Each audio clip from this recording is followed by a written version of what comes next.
Hello friends. हमने पिछले video में पढ़ लिया था विशेषण। अब पढ़ते हैं हम क्रिया। अगर आपने पिछले वीडियोस नहीं देखे हैं तो आप डिस्क्रिप्शन लिस्ट से या मेरे यूट्यूब चैनल के प्लेलिस्ट से आप उन वीडियोस को देख सकते हैं, सामान्य हिंदी के प्लेलिस्ट से। ठीक है।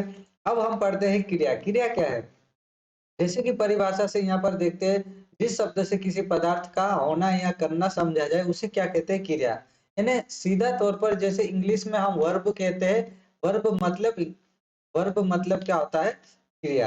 तो क्रिया यहाँ पर ठीक है।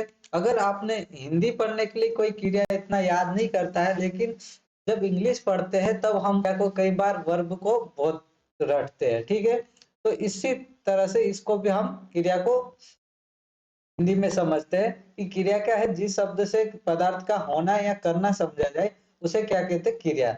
जैसे कि खाना पीना, रोना पढ़ना इत्यादि जो है ये क्रिया है। तो क्रिया का जो मूल रूप है, मूल रूप जैसे जड़, क्रिया की जड़ ने मूल रूप जो है वो क्या है? धातु। यानी क्रिया का जो मूल रूप है वो धातु कहा जाता है। और इसमें ना जोड़कर क्या बनाते हैं? क्रिया बनाते हैं। ठीक है। जैसे कि खा, खा एक धातु है तो खा में ना जोड़ने से क्या बन जाती है? क्रिया। तो हम सबसे पहले अब क्रिया को बनाने वाली मूल जड़ जो धातु है उस धातु को देखते हैं मूल रूप से। तो सबसे पहले हम क्रिया के मूल रूप जो धातु है उसकी उसकी परिभाषा देख लेते हैं। जैसे कि क्रिया के मूल रूप को धातु कहा जाता है, अर्थात जिस शब्द से क्रिया पद का निर्माण होता है, यानी जिस शब्द से क्रिया का जो पद का निर्माण होता है उसे क्या कहा जाता है? धातु। तो अतः यह भी कहा जा सकता है कि क्रिया के सभी रूपों में धातु उपस्थित रहती है। जैसे कि चलना क्रिया में चल, ये क्या है? धातु है। ठीक है। जैसे चलना, ठीक है, यहाँ पर चलना हो गया। तो चलना में जो चल है यहाँ पर, ठीक है, यहाँ पर चल है वो क्या है? धातु है। और ना क्या है? ना जोड़ने पर क्या हो गया? क्रिया का रूप हो गया, चलना क्रिया हो गई। ठीक है। तो पढ़ना क्रिया में जैसे पढ़ धातु है तो उसमें प्राय धातु में ना जोड़ने से प्रत्यय, अगर प्रत्यय ना प्रत्यय जोड़ दिया जाता है तो वहां पर क्रिया का निर्माण हो जाता है।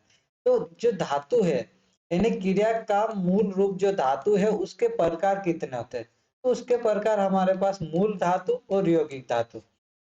यानी क्रिया धातु कितने प्रकार के होते हैं? दो प्रकार के। ठीक है। तो यहाँ पर हम सबसे पहले क्रिया की जगह मूल धातु को पढ़ लेते हैं।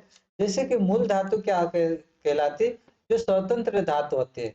जैसे कि वहां धातु जो किसी दूसरे पर निर्भर नहीं करती बल्कि स्वतंत्र होती है, जैसे कि वो मूल धातु कहलाती है। जैसे हमारे पास जा, खा, पढ़ या चल, आ, जा, ये जो है, ये शब्द जो है वो मूल धातु है। अब मूल धातु और यौगिक धातु, यौगिक धातु क्या कहलाते हैं? जैसे कि हमारे पास यौगिक धातु यानी क्रिया। ठीक है। तो यौगिक धातु किसी मूल धातु में संज्ञा या विशेषण में जो प्रत्यय लगाकर बनाई जाती है उसे क्या कहते हैं हम? यौगिक धातु। यानी स्वतंत्र धातु, धातु स्वतंत्र नहीं रहती, उस धातु को क्या कहते हैं हम? यौगिक धातु। जैसे कि हमारे पास चलना, चलना से हमारे पास जो चल है उसमें ना जोड़ने से क्या हो गया? हमारे पास क्रिया हो गई। तो जो चल और प्लस ना प्रत्यय जोड़ने से चलना हो गया, वो क्रिया हो गई। यानी यौगिक धातु क्या है? एक प्रकार से क्रिया हो गई। तो चलना से चल और पढ़ना से पढ़, ये जो है वो धातु हो गई। ठीक है। उस ये जो है धातु हो गई। मूल धातु क्या हमारी? चल या पढ़ या जा या खा या, ये जो है वो स्वतंत्र धातु है। बल्कि अगर ना जोड़ प्रत्यय संज्ञा या विशेषण में जो प्रत्यय जोड़ते हैं उससे क्या कहलाते हैं? क्रिया बन जाती है। तो यौगिक धातु यानी क्रिया। ठीक है। क्रिया कितने प्रकार की होती है? हमारे पास चार प्रकार की। यहाँ पर आपको यहाँ पर क्रिया दिखना नहीं, बच गया है। ठीक है। तो यौगिक क्रिया या धातु, तो यहाँ पर जो प्रेरणार्थक क्रिया, संयुक्त यौगिक क्रिया और नाम धातु क्रिया और अनुकरणात्मक क्रिया, ये चार प्रकार की क्रिया होती है। ठीक है। यहाँ पर तो यौगिक धातु की रचना यानी क्रिया की रचना कितने प्रकार पर किस प्रकार से होती है? जैसे कि धातु में प्रत्यय लगाने से सकर्मक और प्रेरणार्थक धातु बनती है। अगर धातु में जो धातु है मूल धातु उसमें ना प्रत्यय लगाने से, जो प्रत्यय लगाते हैं जैसे ना प्रत्यय लगाते, ठीक है, तो उससे हमारे पास सकर्मक और प्रेरणार्थक क्रिया बनती, ठीक है, जो ये वाली फर्स्ट वाली प्रेरणार्थक क्रिया। और कई धातु को संयुक्त करने से संयुक्त धातु बनती, मतलब जो दो या दो से अधिक धातु जोड़ने पर जो क्रिया बनती है वो क्या कहलाती है, संयुक्त यौगिक क्रिया, ठीक है। उसके बाद संज्ञा या विशेषण से नाम, संज्ञा या विशेषण से नाम धातु बनती है, ठीक है। संज्ञा या विशेषण से जो क्रिया बनती है वो कौन सी बनती है, नाम धातु। और अनुकरणात्मक हम अगले में देखते हैं। तो जैसे कि हमारे पास जैसे प्रेरणार्थक धातु, ठीक है, प्रेरणार्थक क्रिया या धातु, ये जो है इसमें सबसे पहला पॉइंट हमारे पास, इसकी परिभाषा देख लीजिए। वह क्रिया जिसके द्वारा यह पता चलता है कि कर्ता संयम ना काम करके किसी दूसरे को कार्य करने के लिए प्रेरित करता है, वह प्रेरणार्थक क्रिया कहलाता है। जैसे कि कर्ता, जैसे मान लिया जाए कि कर्ता संयम कार्य नहीं करता, जो कर्ता है वो संयम कार्य नहीं कर रहा, लेकिन किसी दूसरे को उस कार्य के लिए प्रेरित कर रहा है। कर्ता संयम ना करते हुए दूसरे को उस कार्य के लिए प्रेरित कर रहा है, उसको क्या कहते हैं, प्रेरणार्थक। मतलब पूरी तरह से समझा जाए तो जो प्रेरणा है, जो कार्य, जो वाक्य प्रेरणा देता है वो क्या कहलाता है, प्रेरणार्थक क्रिया धातु। जैसे कि मोहन ने सोहन को जगाया, मोहन ने क्या किया, सोहन को जगाया।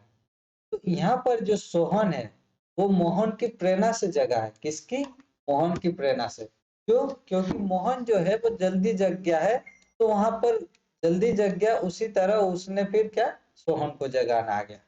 तो इसमें जो प्रेरणा मिलती है वो किसको मिलती है, मोहन को प्रेरणा मिलती है। और मोहन उसकी प्रेरणा से जग जाएगा, क्योंकि सोहन अगर जल्दी उठ गया तो उसकी जगह वो भी जल्दी उठ जाएगा। इस प्रकार प्राय सभी धातु में दो या दो प्रेरणात्मक रूप होते हैं। जैसे प्रथम वहां जिस रूप में आ लगता है, ठीक है, और जैसे कि कर या करा, सुन या सुना, सुन से सुना। द्वितीय वहां जिस धातु में वा लगता है, ठीक है, जैसे कि मोहन ने सोहन को जगाया, सोहन को जगाया, यहाँ पर जगाया हो गया, ठीक है। तो इसमें जो द्वितीय धातु लगा, किसको जगाया, सोहन को, ठीक है। तो यहाँ पर वाह या लगेगा। और मोहन ने, मतलब किसने, मोहन ने। तो इस प्रकार से जैसे सुन का सुनवा और कर का करवा, या हट का हटवा, हट का हटवा और सुन का सुन, कर का करवा या हट का हटवा। जैसे कि हमारे पास जैसे मोहन उठा, तो यहाँ पर जो उठना में जो आ लगा है, उससे यहाँ साबित होता है कि यहाँ पर जो है वो प्रथम व्यक्ति है, ठीक है। यानी सोहन को उठवाया या सोहन को उठवाना। यहाँ पर वाना जो है, वाना शब्द लगने से क्या हो गया, द्वितीय धातु।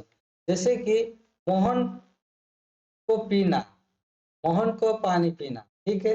यहाँ पर मोहन को पानी पीना, दूसरी तरफ क्या हो गया, सोहन को पानी पिलवाना। तो जो वा लगता है वो धातु हमारे क्या हो जाती है, द्वितीय धातु। यानी जिसको हम पिलवाते हैं ना, जो कर्म कर रहा है, जिस पर कर्म हो रहा है वो क्या कहलाता है, वो हमारे पास द्वितीय धातु। और जो कर रहा है वो, जो कर रहा है वो कर्ता, ठीक है। यानी यहाँ पर कर्ता के प्रेरित होने से, कर्ता के कार्य को देखकर प्रेरित हो, सामने वाला प्रेरित होता है, जो कर्म जिस पर दूसरे व्यक्ति को कार्य करने के लिए प्रेरित करता है, तो वो क्या कहलाता है, प्रेरणार्थक, प्रेरणार्थक क्रिया धातु, ठीक है। जो दूसरा व्यक्ति सामने वाला उस चीज से प्रेरित होता है, उस प्रेरणार्थक। अब देखते हैं हम यौगिक या संयुक्त क्रिया धातु। संयुक्त या यौगिक क्रिया धातु क्या होती है, जैसे कि हमारे पास परिभाषा के तौर पर दो या दो से अधिक धातु के संयोग से क्रिया का निर्माण होता है, वहां यौगिक या संयुक्त क्रिया धातु कहलाते। जैसे कि हमारे पास रोना, धोना, उठना, बैठना, चलना फिरना, ठीक है। ये जो है वो दो से, जैसे कि रोना धोना, उठना बैठना, चलना फिरना, ये दो या दो से अधिक धातु के संयोग से क्रिया का निर्माण होता है, उसे क्या कहते हैं, यौगिक धातु या संयुक्त धातु, ठीक है। अब नाम धातु, जैसे यहाँ पर आप लिख लेना, इसे रोना धोना, उठना बैठना, ये जो जो दो धातु है ना, वो क्या है, क्या होती है, संयुक्त धातु, ठीक है। उसी तरह नाम धातु है ना, क्रिया जो संज्ञा या सर्वनाम या विशेषण की सहायता से बनती वह नाम धातु कहलाती है। तो नाम धातु में जैसे बात से बतियाना, अपना से अपनाना, गरम से गरमाना, नरम से नरमाना, ठीक है। इस टाइप से जो बोलने से बुलवाना, इस टाइप से जो धातु संज्ञा या सर्वनाम या विशेषण की सहायता से जो धातु बनती है उसे क्या कहते हैं हम? नाम धातु। ठीक है। धातु जो किसकी सहायता से, संज्ञा सर्वनाम या विशेषण की सहायता से जो धातु बनती है उसे क्या कहते हैं हम? नाम धातु। अब अनुकरणात्मक धातु अगली क्या हमारे पास? अनुकरणात्मक क्रिया या धातु। तो इसमें क्या है? वहाँ वास्तविक या कल्पित ध्वनि जिसे क्रिया के रूप में अपना लिया जाता है वहाँ अनुकरणात्मक क्रिया कहलाती है। जैसे खट से खटखटाना, थप से थपथपाना, पट से फटफटाना। इस टाइप से जो क्रिया है जो कि काल्पनिक है, काल्पनिक ध्वनि। खट खट करना मतलब खटखट से खटखटाना, थप थप से थपथपाना। ये जो काल्पनिक क्रियाएं है वो अनुकरणात्मक क्रियाएं के अंतर्गत आती है। जो काल्पनिक ध्वनि या काल्पनिक या वास्तविक जो ध्वनियां रहती है, कुछ खटखट बजने से या कुछ जो प्रैक्टिकली, उसको क्या कहते हैं हम? अनुकरणात्मक क्रिया के अंतर्गत। अब कर्म या रचना की दृष्टि से क्रिया कितने प्रकार की होती है हमारे पास? 2 प्रकार की। ठीक है। वो 4 प्रकार की होती थी हमारे पास क्रिया। ठीक है। यौगिक क्रिया या यौगिक धातु या यौगिक क्रिया के अंतर्गत। अब यहाँ पर हमारे पास कर्म या रचना की दृष्टि से हमारे पास जो क्रिया है वो 2 प्रकार के, सकर्मक क्रिया और अकर्मक क्रिया। तो अब हम देखते हैं कि सकर्मक और अकर्मक क्रिया होती क्या है। जैसे कि हमारे पास सकर्मक क्रिया क्या होती है? वैसी क्रिया जिसके साथ कर्म से होती है। ऐसी क्रिया जिसके साथ क्या होती है? कर्म से होती है या कर्म होने की संभावना होती हो तथा जिस क्रिया का फल कर्म पर पड़े उसे क्या कहते हैं हम? सकर्मक क्रिया कहते हैं। यानी जिस क्रिया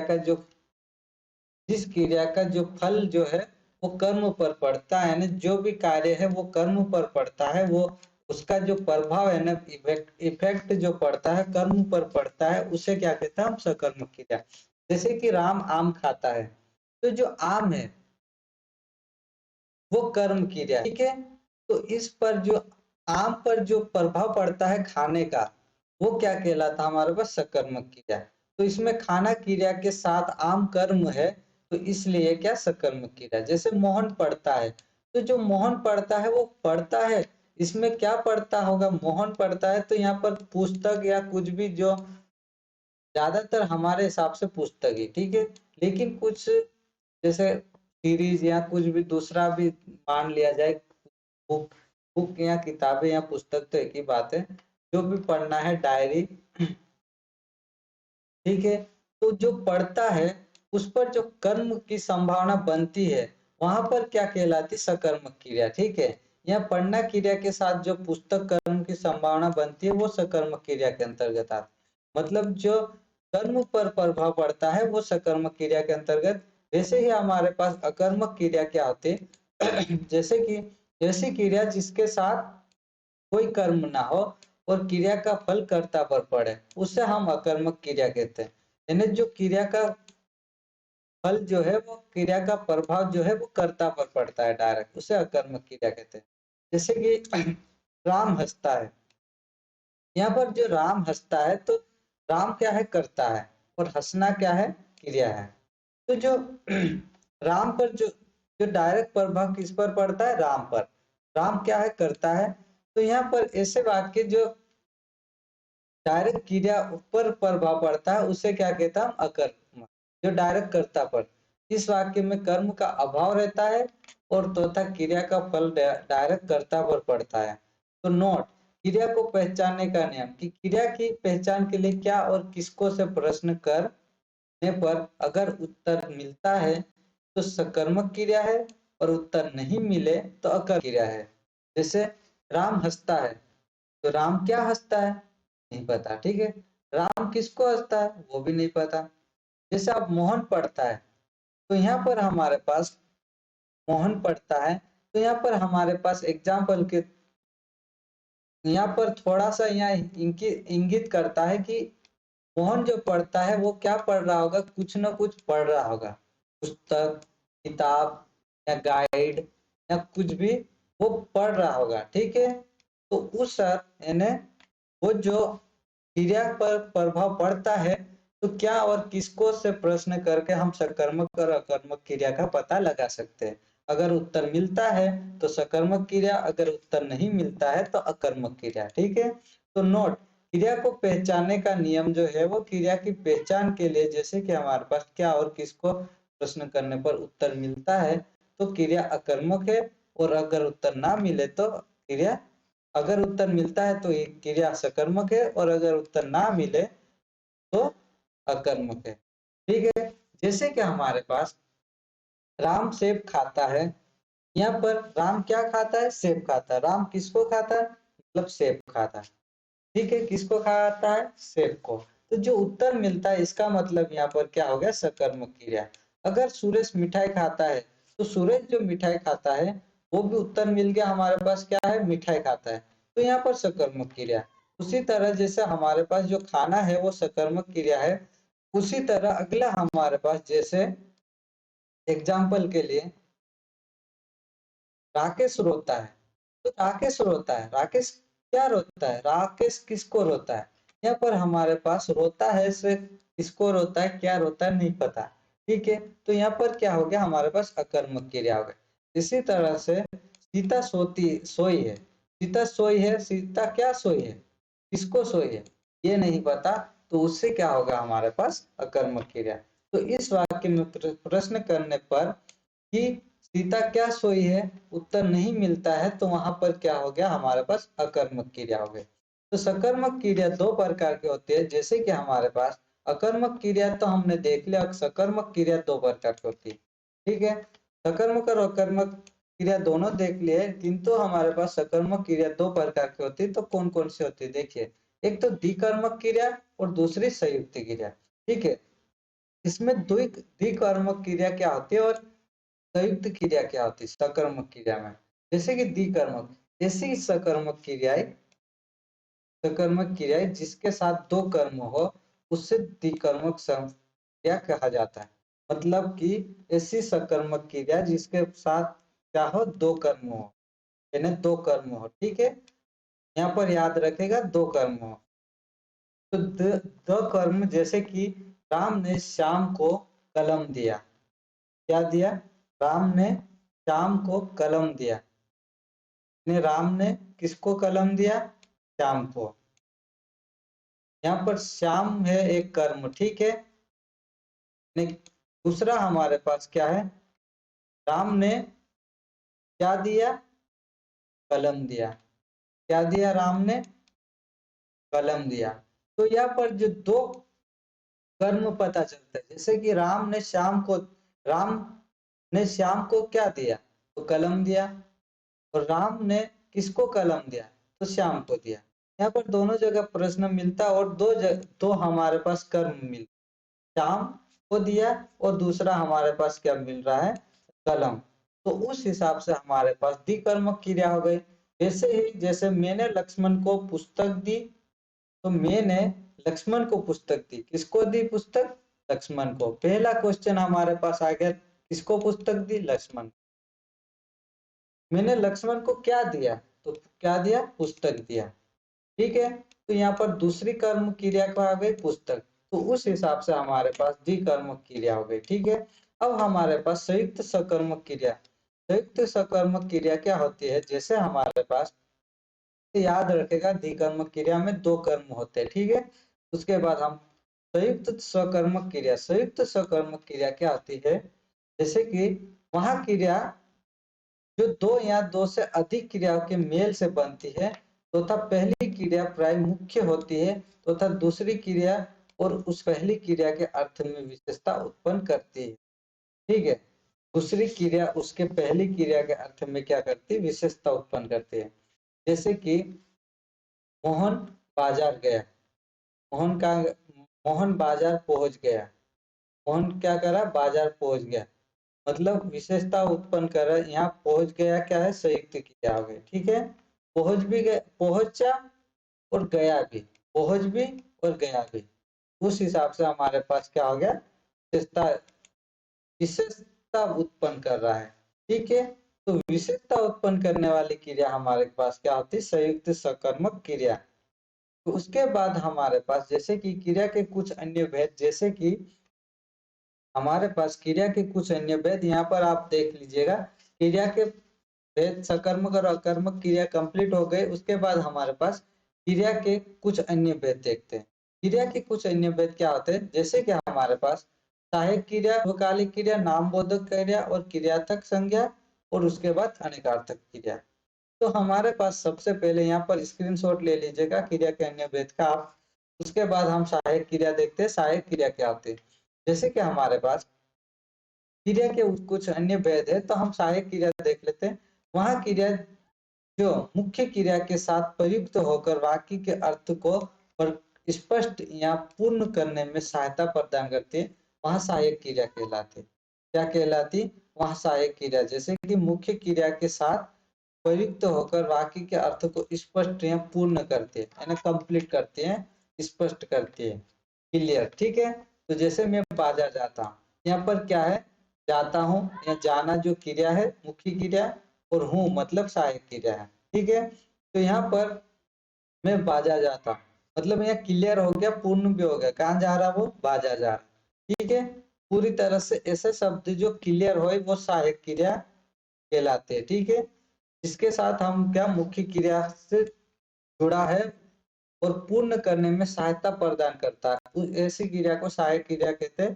तो सहायक क्रिया जैसे हा, है, हूँ, या था, ही, जो ये वर्ड्स है वो सहायक क्रिया के रूप में सहायक क्रिया कहलाएंगे। ठीक है, अब पूर्वकालिक क्रिया, जैसे कि हमारे पास पूर्वकालिक क्रिया क्या कहलाती है, वह क्रिया जिसके द्वारा कर्ता एक कार्य को समाप्त कर दूसरी क्रिया को प्रारंभ करता है, मतलब पहली क्रिया को पूर्वकालिक क्रिया कहलाते हैं। जैसे कि यहाँ पर पूर्वकालिक क्रिया से मतलब यहाँ होता है, जैसे श्याम भोजन करके सो गया। देखो यहाँ पर क्या भी क्रिया है और सो भी। ठीक है, भोजन करके पूर्वकालिक क्रिया है, क्या करके, भोजन करके पूर्वकालिक क्रिया है, जिससे करने के बाद दूसरी क्रिया वहां पर क्या कहे, सो जाना, सो जाना से संपन्न हो गया। तो यहाँ पर जो है, यहाँ पर क्या दर्शाता है कि वहां क्रिया जिसके द्वारा कर्ता एक क्रिया को समाप्त कर दूसरी क्रिया को प्रारंभ कर देता, उस क्रिया को क्या कहते हैं, पूर्वकालिक क्रिया। जैसे कि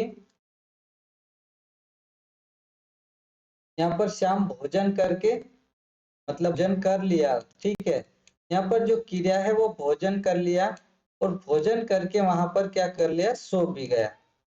तो जो है यहाँ पर, जैसे मैं टीवी देखकर आराम करने लग गया, तो टीवी देखना, देखकर, ये जो है वो पूर्वकालिक क्रिया, और जो सो गए, जो आराम करने लग गया, वो क्या हो गया हमारे सेकेंडरी। ठीक है, तो यहाँ पर टीवी, जैसे मैं मोबाइल देखकर सो गया।